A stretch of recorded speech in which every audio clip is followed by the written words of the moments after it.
All right, let's start. So, today we're going to do oxidation and reduction. In the last class, we got finished with solutions and the properties of water. Today, we'll finish this, and then in the tomorrow, we'll finish acids and bases as well. So, oxidation and reduction, it's very basic. They don't go into a lot of detail. In this, you have to know how to find oxidation numbers of different elements. You also have to know what oxidizing and reducing are, and also what oxidizing and reducing agents are.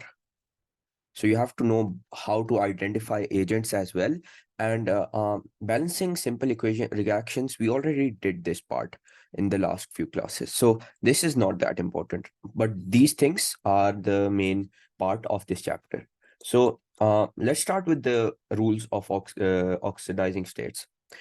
Before moving here, I want to focus here. So I told you in the last class as well, you have to memorize the oxidizing states of the polyatomic ions because they won't give you this in the exam. So, for example, SO4 2 minus, you have to know the oxidizing state is -2. Similarly, hydroxide has the -1 oxidizing state. So, like, you have to memorize all of this.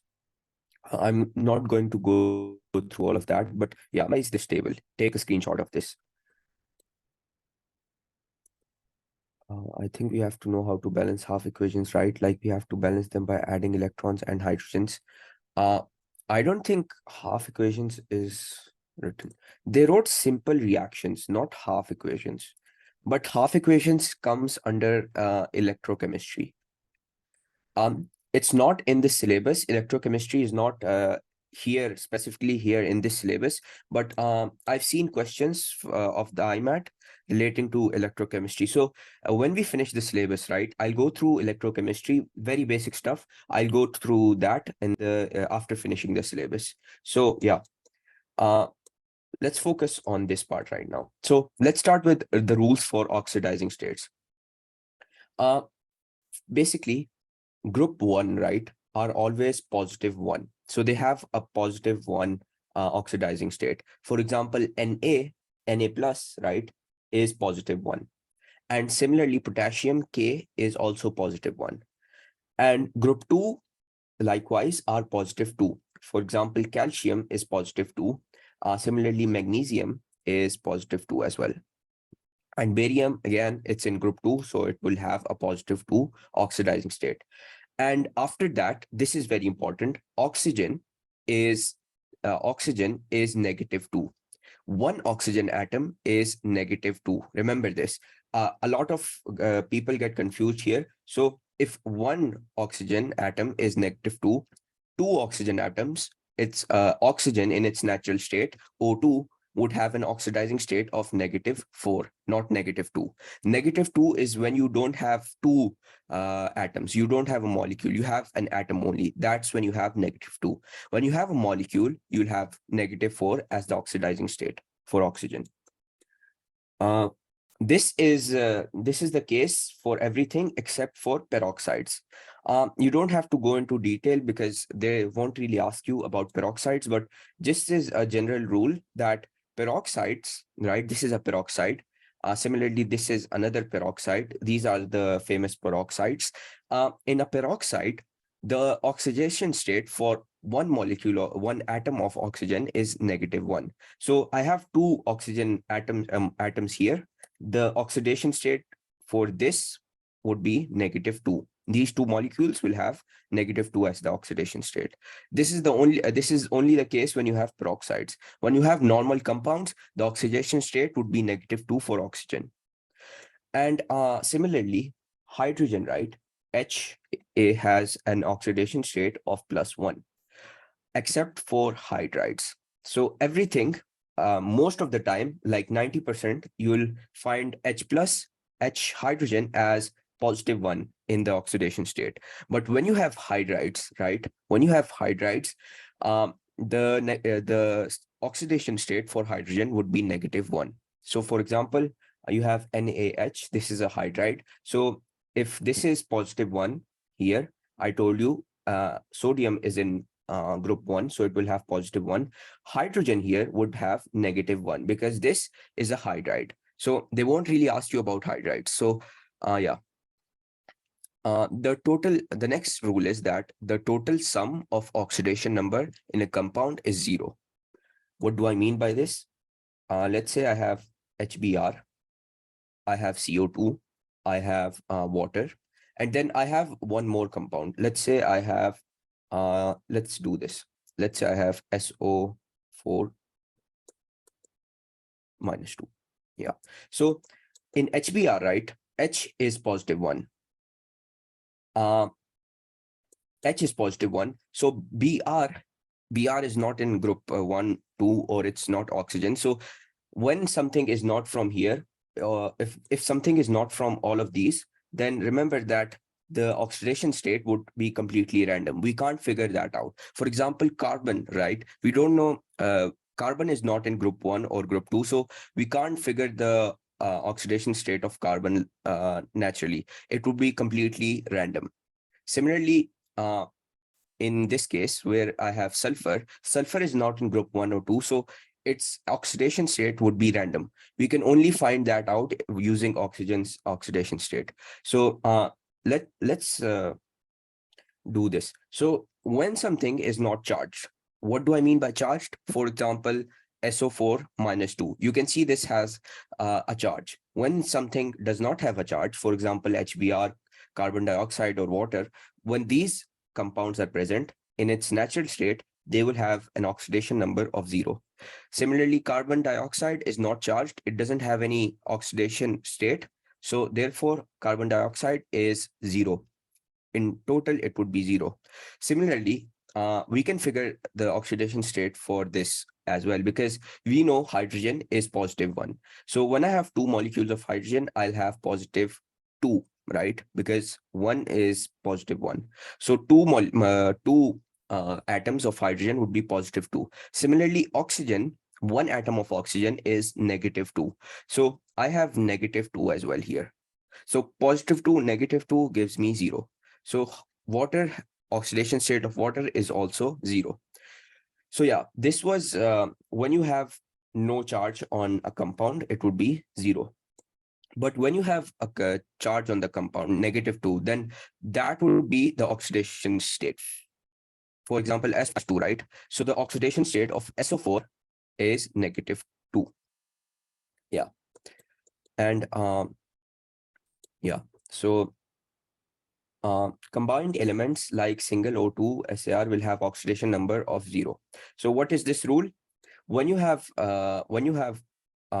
some element or an atom that is not bounded to another atom, that atom, for example, this would have an oxidation state of 0. What do I mean by this? Let me explain using this. Mg plus oxygen would give me MgO. And let's balance this. So half. Yeah, now it's balanced. So oxygen, right here, it's oxygen is in its natural state. It's not bounded to any other compound. So when it's not bounded to any other compound, oxygen would have an oxidation state of 0 here. Similarly, magnesium is not bounded to any other atom. So and it doesn't have any charge on it right now. So magnesium would also be 0 as its oxidation state. But when I go to here, you can see that oxygen is bounded to magnesium. So oxygen here would have the charge as negative 2. And magnesium, we know that magnesium is positive 2, right? Because it's in group 2, I think. So magnesium will have positive 2 as the charge. So positive 2, negative 2 would give me 0. And that's the oxidation state of MgO. So yeah, when you have elements that are only single, they are not bounded to anything, then you will have the oxidation state as 0. Yeah. So we can only use the below information to find oxidation number of an element. Yeah. So group 1, remember, it's positive 1. Group 2 is positive 2. Group 3 is positive 3. Oxygen is negative 2. Hydrogen is positive 1. And there is another special case. It's fluorine. Fluorine is negative 1. When you have one F, it would be negative 1. Yeah. So you have to memorize all of the rules here. And remember that all the elements and group numbers except the ones above, which is this right here, would have completely random oxidation states. For example, let's solve the oxidation state of CaCO3.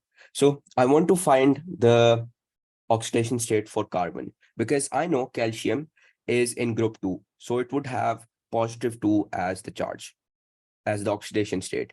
Similarly, oxygen is -2.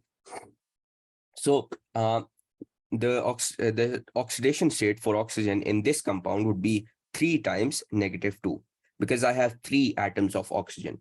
So this would give me -6 as the oxidation state.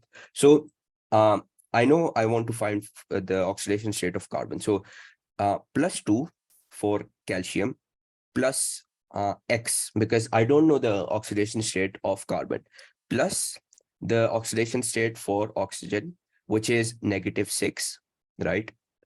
This would give me equal to 0, because remember, I told you that every compound which does not have any charge on it would be equal to 0.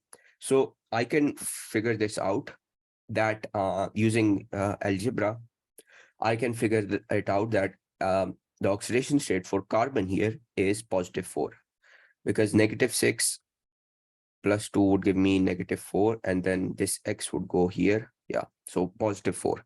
You should know how to do this basic stuff. Yeah, so X would be +4 here. Similarly, if I did for ClO3 minus, ClO3 O3 minus, I have to find the oxidation state for chlorine, because oxygen I know is -2. So 3 times -2 would give me -6 as the oxidation state. And similarly, for I know that this compound has a charge. So the total oxidation state for this compound would be -1 because it has a charge. So I know that I can say that chlorine is X, the oxidation state is X, -6 equals to -1. So now I can solve this, and what I get is X equal to +5. So in this case, chlorine's oxidation state is +5. Yeah. So is this clear till now? Is everything clear till now? Yes. Okay, good. So moving on to change in oxidation states. Remember that when you have an increase in oxidation state, it's called oxidation.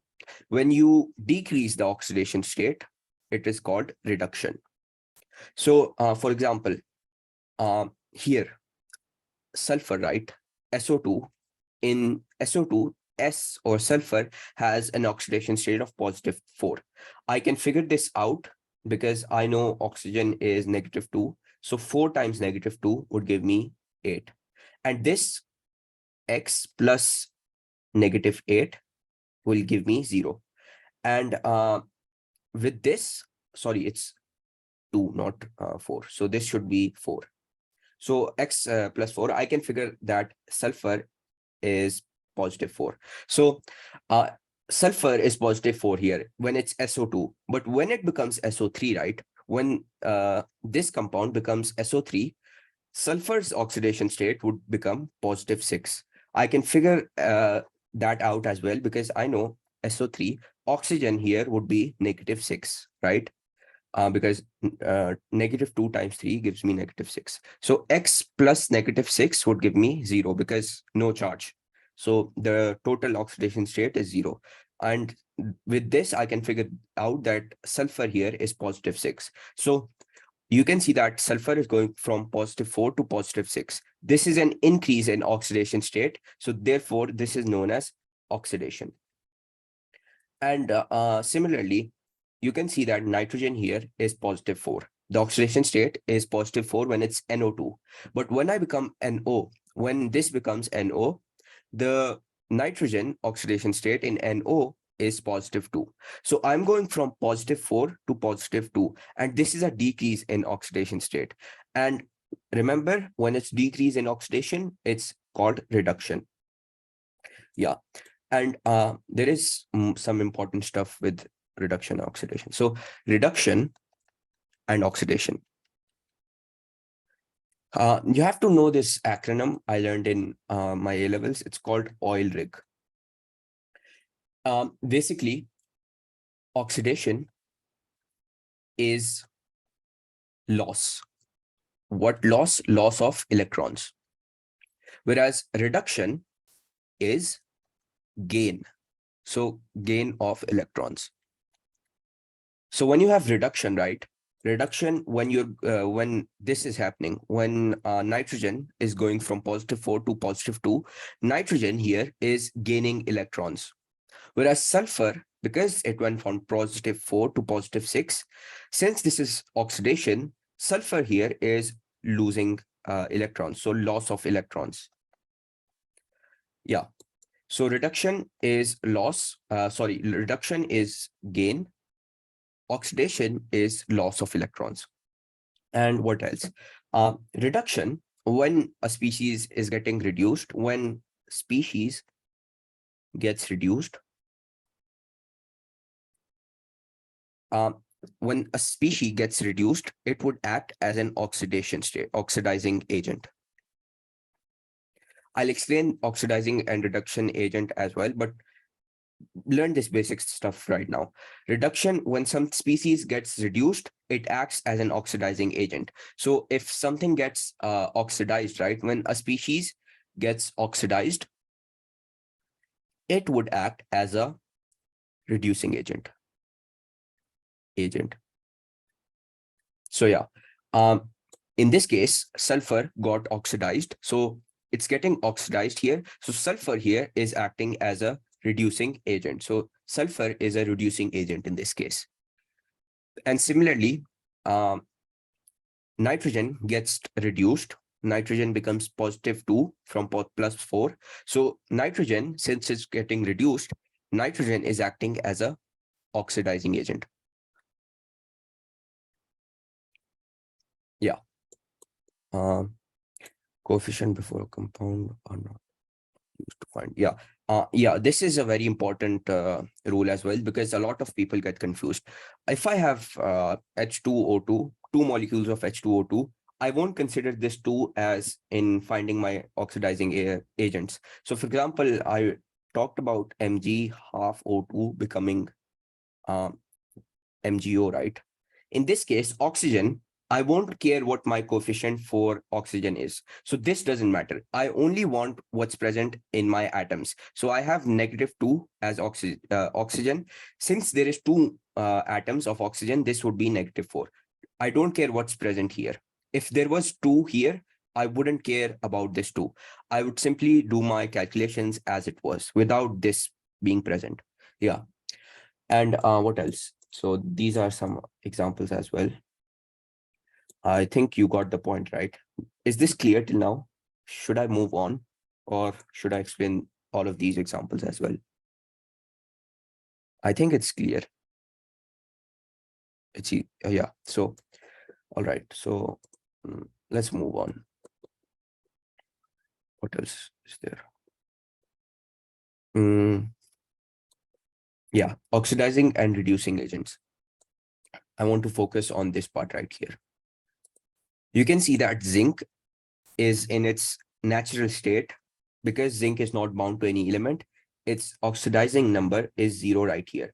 And it doesn't have any charge, so it has 0 as the oxidizing state. Copper is +2, because since it's +2, the oxidizing state would be +2 here as well. And you can see zinc from 0, it's going to +2. And copper from +2, it's going to 0, because copper is not bound to any element and its oxidizing number is 0 as well. So from 0 to +2, since this is an increase, this would be oxidation. And from +2, I'm going to 0, right? Since this is reduction, this is a loss of oxidizing number, since therefore this would be reduction. And because zinc is getting oxidized, zinc here is acting as a reducing agent. And similarly, copper here is getting reduced. Therefore, copper is acting as an oxidizing agent. What do I mean by reducing agent and oxidizing agent? So a reducing agent, right? Reducing agent is the whole unit or a compound that gets oxidized. So it is the reducing agent, and reducing agent's job is to reduce the other compound or species. Whereas oxidizing agent is the whole unit compound that gets reduced, and oxidizing agent's job is to oxidize the other species. So in this case, in this example, I know that chromium here is +6 and it's becoming +3. Chromium is going from +6 to +3. This is reduction. So decrease in oxidizing number, so it's reduction. Similarly, oxygen is -2 here, and oxygen is still -2. So when some compound, right, when some compound does not undergo any oxidizing or reducing, then this compound does not participate in the reaction. So oxygen, since this oxygen is not changing any oxidizing numbers, this would not take place in the reaction. So oxygen is neutral here, and it won't take part in this reaction. So yeah. And similarly, hydrogen is still +1. You can see hydrogen here is +1, and it's going +1. It's becoming +1 again. So there is no change. So this is neutral as well. So it won't take part in this reaction. But iodine is -1 right here. Iodine is -1 right here. Don't look at the coefficients. Ignore this. So it's -1, and iodine is becoming 0 because iodine right here is not bound to any element. So it's 0 right here. And it's going from -1 to 0. -1 to 0.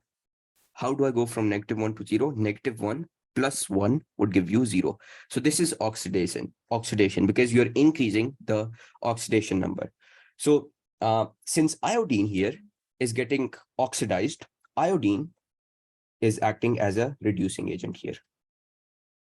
Similarly, since chromium is getting reduced, chromium is acting as an oxidizing agent. Yeah. So you have to know how to figure oxidizing and reducing agents. This is, they'll give you equations and you'll figure out which is getting reduced and oxidized. So yeah. Let's do this question first. And if we get time, we'll do that question as well.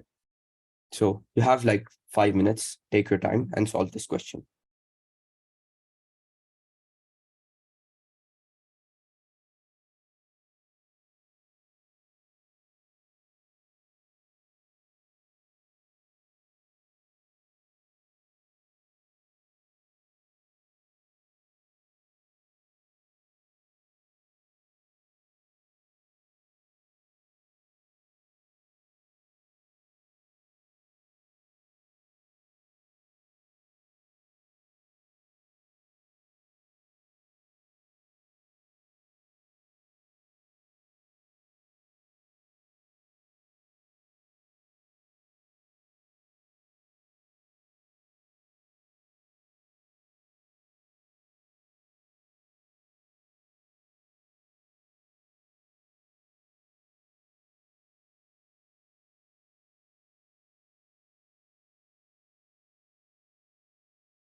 All right. So I think no one is answering, so I'll answer myself. Someone said A. So which one of the following is not an oxidizing reduction reaction? So this means that in this reaction, both will get oxidized. One will get oxidized, one species gets oxidized, the other one gets reduced. So so the second one is D, but let's do A first. So Fe here is 0. Fe in this case is and chlorine is 0 as well. Chlorine is becoming -1 and Fe would be +1. Wait, we can't figure wait. We can't figure it out because we can't figure these oxidizing agents because we don't know the oxidizing number for chlorine and Fe, right? So let's not focus on A first because it's difficult. So someone said D. So let's do that. Na here is +1. Chlorine is -1. And Na is hydrogen here is +1 as well, but it's 2, so +2. Sulfur, I can figure that out. And oxygen, similarly, it's a double displacement reaction. Yes, chlorine, double displacement reaction, yeah.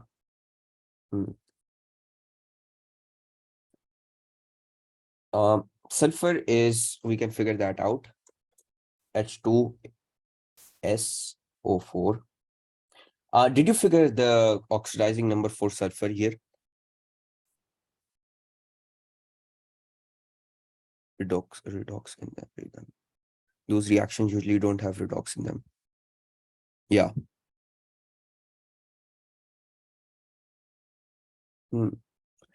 For sulfur, I can figure it out. H2 is +2 plus X plus 4 times -2 would be -8. This equals to 0. What's the oxidizing number for sulfur here? I know chlorine is -1 here because H is +1.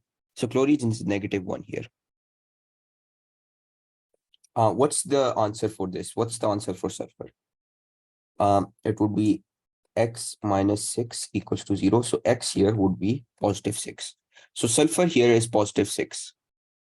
And sulfur in this case, I can figure that out as well. So +1 for sodium, +1 for hydrogen, plus X plus -8. That would give me 0.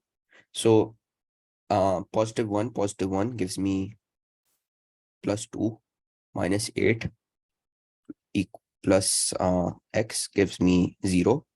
So this would be -6 plus X equals to 0. So X here would be +6. So sulfur is not changing any oxidizing number as well. It's +6 here as well. Chlorine is -1 here, and it's -1 here as well. Hydrogen is +1 here, it's +1 here as well. And sodium, remember, it's in group 1, so it won't change oxidizing numbers. So yeah. And so, yeah, so D is the answer because there is no oxidizing or reduction taking place in D. Yeah, so D is the answer. And this question, you can, I think the time is over. You can take a screenshot of this. I'll post this question on the server and send the solution as well. Bye. So see you tomorrow.